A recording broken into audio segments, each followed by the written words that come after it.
বিগত শেখ হাসিনা সরকারের নানা সমালোচনা করার কারণে তার উপরে নেমে আসে নির্যাতনের ছায়া।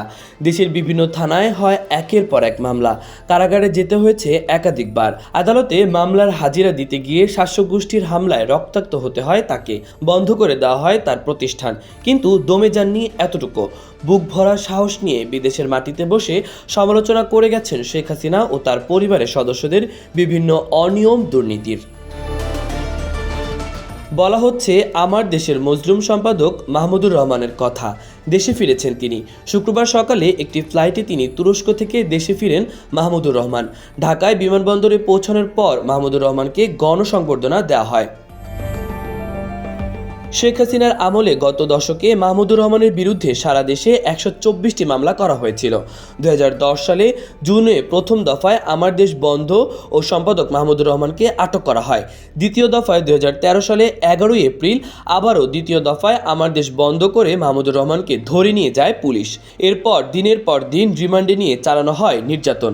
পরবর্তীতে সাজানো এক মামলায় মাহমুদুর রহমান এবং তার স্ত্রীকে ৭ বছরের কারাদণ্ড দেওয়া হয়। ছাত্র জনতার গণ অভ্যুত্থানে গত ৫ আগস্ট শেখ হাসিনা প্রধানমন্ত্রীর পদ থেকে পদত্যাগ করে দেশ ছেড়ে ভারতে চলে যান। এর মধ্যে দিয়ে আওয়ামী লীগের টানা প্রায় ১৬ বছরের শাসনের অবসান ঘটে। আওয়ামী লীগ সরকারের পতনের ৩ দিন পর গত ৮ আগস্ট ডক্টর মোহাম্মদ ইউনূসের নেতৃত্বে অন্তর্বর্তী সরকার গঠন করা হয়। অবতরণের পর সাংবাদিকদের সঙ্গে আলাপকালে শেখ হাসিনাকে উৎখাত করা সব বিপ্লবী শহীদদের কথা স্মরণ করেন মাহমুদুর রহমান।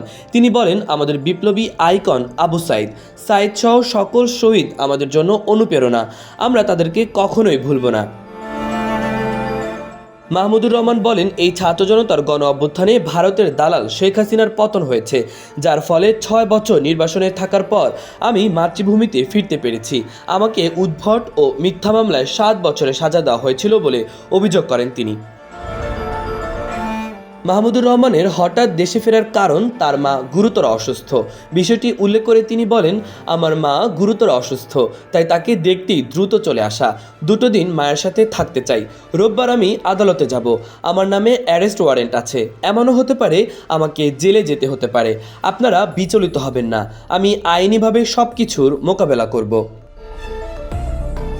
মাহবুবুর রহমান ইমন, খবর সংযোগ।